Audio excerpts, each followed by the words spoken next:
एक मंच पर दिखे राव इंद्रजीत और राव नरबीर सिंह, लेकिन एक दूसरे की तरफ देखा क्या? क्या इसे एकजुटता दिखाने की कोशिश कहा जाए? भरे पंडाल में दोनों नेता एक स्टेज पर दिखे तो सही, लेकिन आपस में कुछ बातें भी की क्या? एक दूसरे के राजनीतिक धुर विरोधी हाल ही में जमकर बयानबाजी की, एक दूसरे के खिलाफ पॉलिटिक्स के बुरे दिन तक याद दिलाए गए, अपने अपने वर्चस्व की बातें और फिर पार्टी की सख्ती। और उसके बाद अब दोनों नेता एक मंच पर। सीएम सैनी ने दोनों नेताओं के हाथ अपने हाथों में लेकर उठवाए, लेकिन इससे दिल मिले क्या? क्योंकि ये सब देखकर एक और तस्वीर याद आ रही है मुझे। उस वाक्य का जिक्र भी मैं करूंगा, क्योंकि पत्रकार की नजर हर तस्वीर पर होती है और वो तस्वीर जहन में भी होती है। दोस्तों नमस्कार, मैं आपका यार जतिन पत्रकार। देखिए जरा इस तस्वीर को। पॉलिटिक्स में इस तरह की तस्वीर के कई मायने होते हैं। सीएम नायब सैनी ने राव इंद्रजीत और राव नरबीर सिंह दोनों नेताओं के हाथ अपने हाथ में पकड़कर उठवाए। एक तरफ राव इंद्रजीत खड़े हैं और दूसरी तरफ राव नरबीर सिंह खड़े हैं और बीच में खुद नायब सैनी खड़े हैं। कुछ और भी है बगल में, लेकिन केंद्र में यही है जो मैं आपको बता रहा हूं। अब इस तस्वीर के मायने आप अच्छे से समझते हैं। इस तस्वीर को देखकर मुझे एक और बात भी याद आ गई है, एक और तस्वीर याद आ गई है। हरियाणा के 2024 विधानसभा चुनाव की वो तस्वीर थी जब राहुल गांधी ने कुमारी शैलजा और भूपेंद्र हुड्डा के हाथ पकड़कर उठाए थे, हाथ मिलवाए थे। तो ये दो तस्वीर आप देखिएगा, मैं आपको दिखा रहा हूं। एक 2024 की, वो कांग्रेस नेताओं की फोटो थी, और अब नई तस्वीर 2026 की जो बीजेपी नेताओं की है। और इस तरह कब होता है ये भी आप अच्छे से समझते हैं। जब चुनावी समय में राहुल गांधी ने कुमारी शैलजा और भूपेंद्र हुड्डा के हाथ मिलवाए थे तो कहा गया कि एकजुटता दिखाने का प्रयास हो रहा है ताकि चुनाव पर कोई फर्क ना पड़े और एक अच्छा संदेश जाए कि कांग्रेस एक है। क्योंकि हुड्डा और शैलजा के आपसी संबंध जग जाहिर है, कितनी गुटबाजी है, मनमुटाव है, ये सब जानते हैं।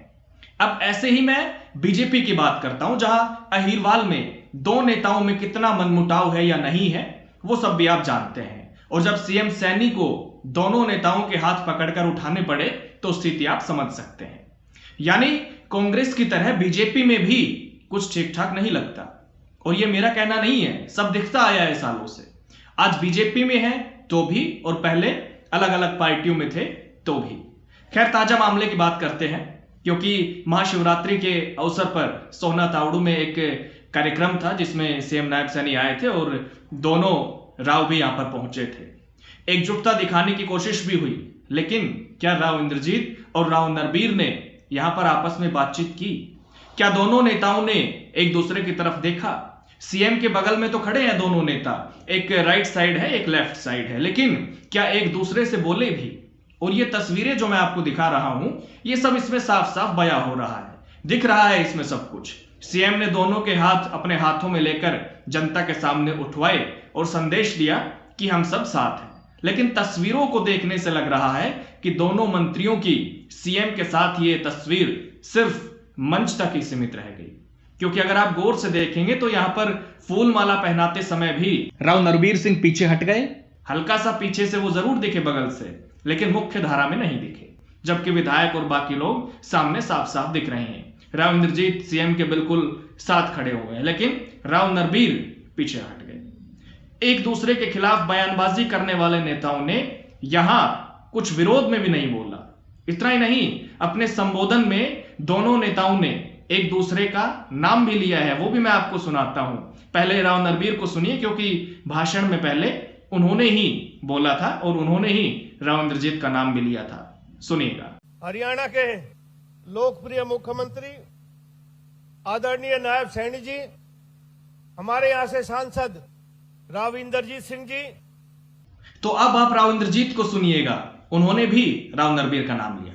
माननीय नायब सिंह जी,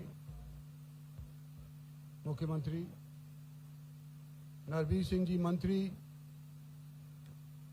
एमएलए साहिबान। तो दोनों नेताओं ने अपने अपने संबोधन में एक दूसरे का नाम लिया और अब कई तरह के कयास भी लगाए जा रहे हैं। क्योंकि अभी कुछ दिन पहले पार्टी के प्रदेश अध्यक्ष मोहनलाल बड़ोली ने भी कहा था कि वो अब पुरानी बातें हो गई है और हमारा बैठना हो गया है, सबसे बात हो चुकी है, तो अब बयानबाजी का दौर खत्म हो गया है। उनका मतभेद था, मनभेद नहीं था, उनके आपसी मतभेद थे, वो दूर हो गए हैं। वो बात अब पुरानी होगी और हमारा बैठना हो गया। और कल मैं महेंद्रगढ़ भी था और कृष्णपाल गुर्जर से बात हो ली, और सबसे बात हो चुकी है। अब वो बयानबाजी का दौर खत्म हो गया। उनका कुछ मतभेद था, मनभेद नहीं था। मन से वो संतुष्ट है, मन से भारतीय जनता पार्टी के साथ है। उनके आपसी मतभेद थे, वो दूर हो गए हैं और इस प्रकार की कोई बात नहीं। तो बड़ोली के मुताबिक पार्टी की तरफ से बात कर ली गई है नेताओं से, क्योंकि काफी बयानबाजी हाल ही के दिनों में देखने को मिल रही थी और राव इंद्रजीत राव नरबीर को लेकर तो सब जग जाहिर है। बहुत कम एक साथ दिखते हैं दोनों नेता काफी समय के बाद, यानी दोनों ही दूरी बनाते दिखते हैं अक्सर। ज्यादा पीछे की अगर मैं बात ना भी करूं तो कुछ महीने पहले मेट्रो विस्तार का भूमि पूजन हुआ था गुरुग्राम में। विकास के लिहाज से शानदार प्रोग्राम था, बहुत बड़ा मौका था, लेकिन उसमें भी दोनों राव साथ नहीं थे। राव नरबीर थे तो राव इंद्रजीत वहां पर नहीं आए। ऐसे कई मौके रहे हैं कि एक दूसरे के कार्यक्रम से राव नरबीर और राव इंद्रजीत दूरी बनाते रहे हैं और बयानबाजी का दौर तो किस कदर चला हाल ही के दिनों में ये आप अच्छे से जानते हैं। राव इंद्रजीत सिंह ने राव नरबीर को बुरे दिन याद दिलाए, सियासत के, पॉलिटिक्स के, जमानत जब्त होने वाले इलेक्शन भी याद दिलाए गए। ये भी कहा कि इतने बड़े नेता अगर वो समझते हैं खुद को तो अपने समधी को ही जिता लेते। जेल जाने तक की बातें याद दिलाई गई। तो वहीं राव नरबीर ने भी कहा कि उनके तो राजनीतिक जीवन की शुरुआत ही राव इंद्रजीत को हराकर हुई थी। 1987 में राव इंद्रजीत को राव नरबीर ने हराया था।